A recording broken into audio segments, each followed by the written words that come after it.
Hi! ఇంగ్లీష్లో కొన్ని పదాలు భలే కన్ఫ్యూజ్ చేస్తాయి కదా. ఒకే అక్షరం కాని పదాన్ని బట్టి దాని సౌండ్ పూర్తిగా మారిపోతుంది.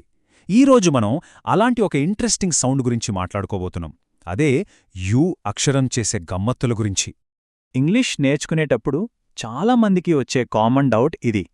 పియుటియేమో పుట్, కాని బ్యూటీయేమో బట్. రెండిట్లోనూ యూ ఉంది కదా, మరి ఈ తేడా ఏంటి? రండి, ఈరోజు ఈ పజిల్ని సాల్వ్ చేద్దాం. సరే, ఈరోజు మన ప్రయాణం ఎలా ఉండబోతుందో ఒకసారి చూద్దాం. ముందుగా ఇంగ్లీష్ సౌండ్స్లో ఉన్న ఒక పజిల్ని చూస్తాం. తర్వాత ఓఓ సౌండ్స్ని డీకోడ్ చేస్తాం. ఆ తర్వాత సైలెంట్ ఎల్ రూల్ గురించి తెలుసుకుని ఒక సరదా క్యాంపింగ్ కథతో అన్నిటినీ ప్రాక్టీస్ చేస్తాం. చివరిగా అసలైన కీ పాయింట్స్ ఏంటో గుర్తు చేసుకుందాం. రైట్, అయితే మన పజిల్ని సాల్వ్ చేసే ఫస్ట్ స్టెప్ వేద్దాం. దీనికి సమాధానం ఒక స్పెషల్ సౌండ్లో దాగి ఉంది. దాన్ని మనం ఈజీగా గుర్తుపెట్టుకోవడానికి డాటెడ్ యూ సౌండ్ అని పిలుచుకుందాం. సో అసలు కథ ఇదన్నమాట. యూ అక్షరానికి మనకు తెలిసిన ఆ సౌండ్ యూ సౌండ్ కాకుండా మూడో సౌండ్ కూడా ఉంది. అదే ఈ ఉ సౌండ్. పుట్లో మనం పలికేది ఈ డాటెడ్ యూ సౌండ్నే. మరి ఈ సౌండ్ ఏ ఏ అక్షరాల కాంబినేషన్స్తో వస్తుందో ఇప్పుడు చూద్దాం. ఈ ఊ సౌండ్ ఎలా వస్తుందో చూద్దాం.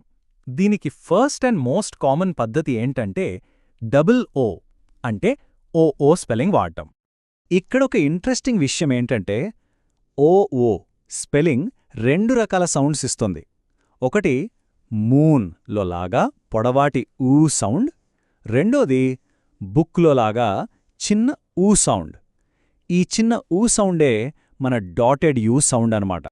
ఓకే, ఇప్పుడు రెండో ప్యాటర్న్కి వెళ్దాం. ఇక్కడ యూ అనే సింగిల్ లెటరే నేరుగా ఊ సౌండ్ని ఇస్తుంది. ఇది అన్ని పదాల్లో జరగదు, కాని కొన్ని చాలా కామన్గా వాడే పదాల్లో ఇలా జరుగుతుంది. ఈ పదాలు చూడండి: bull, pull, full, put, push. వీటన్నింటిలో యూ అక్షరాన్ని ఆలా కాకుండా ఊ-లా పలుకుతున్నాం. ఈ గ్రూప్ ఆఫ్ వర్డ్స్ని గుర్తుపెట్టుకోవడం ముఖ్యం, ఎందుకంటే పుట్, బట్ మధ్య ఉన్న తేగాకి కారణం ఇదే. ఇక మూడో ప్యాటర్న్, ఇది కొంచెం ట్రిక్కీగా ఉంటుంది. ఎందుకంటే ఇందులో ఒక లెటర్ ఉన్నా కూడా అది సైలెంట్ అయిపోతుంది. మనం వుడ్ అనే కాంబినేషన్ గురించి మాట్లాడుకుంటున్నాం. ఈ స్లైడ్ చూస్తే మనకు చాలా క్లియర్గా అర్థమవుతుంది. ఫర్ ఎగ్జాంపుల్, షుడ్ అనే పదం తీసుకోండి.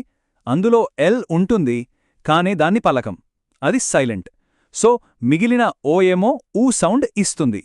అంతే, షుడ్. ఇదే రూల్ కుడ్కి, వుడ్కి కూడా అప్లై అవుతుంది. ఈ మూడు పదాలు గుర్తుపెట్టుకోవడం చాలా ఈజీ. Should, could, would. అన్నింటిలోనూ ఎల్ సైలెంట్, సౌండేమో వుడ్. సరే, ఇప్పటిదాకా మనం 3 ఇంపార్టెంట్ రూల్స్ నేర్చుకున్నాం కదా. ఇప్పుడు వీటన్నిటినీ కలిపి ఒక చిన్న కథలో చూస్తే మనకు ఇంకా బాగా ప్రాక్టీస్ అవుతుంది. ఈ వాక్యం చూడండి, we look at the full moon అంటే మేము నిండు చంద్రుడిని చూస్తున్నామని. ఈ ఒక్క చిన్న వాక్యంలో మనం నేర్చుకున్న రూల్స్ ఎలా దాగున్నాయో చూద్దామా? గమనించారా?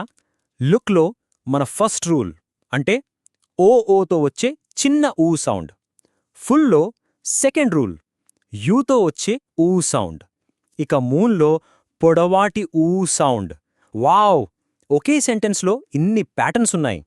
ఇంకో సెంటెన్స్ చూద్దాం. We cook our good food in the woods అంటే అడవిలో మా మంచి భోజనం వండుకుంటున్నాం. ఈ వాక్యంలో కూడా మనం నేర్చున్న సౌండ్స్ బోలెడున్నాయి. ఇక్కడ కూడా అంతే. కుక్ మరియు గుడ్లో చిన్న ఊ సౌండ్, ఫుడ్లో పొడవాటి ఊ సౌండ్. ఇక వుడ్స్లో మన ఓల్డ్ రూల్, వుడ్కి ఎస్ యాడ్ అయింది అంతే. ఈ కథతో ఈ రూల్స్ ఇంకా క్లియర్ అయ్యాయని అనుకుంటున్నాను. రైట్, ఇక మనం ఫైనల్ స్టేజ్కొచ్చేశాం. ఇప్పటిదాకా మనం నేర్చుకున్నదంతా ఒక డాటెడ్ యూ టూల్ కిట్ లాగా మొత్తం మద్దతు చూద్దాం. ఇది మనకు ఫ్యూచర్లో పదాలు కరెక్ట్గా పలకడానికి బాగా హెల్ప్ అవుతుంది. సో మనం గుర్తుపెట్టుకోవాల్సిన 3 ముఖ్యమైన విషయాలు ఇవే. ఈ ఊ సౌండ్ 3 రకాలుగా వస్తుంది.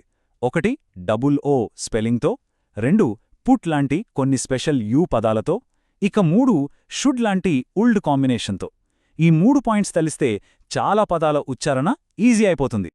ఇంగ్లీష్ లాంగ్వేజ్లో ఇలాంటి ఇంట్రెస్టింగ్ సౌండ్ సీక్రెట్స్ చాలానే ఉన్నాయి.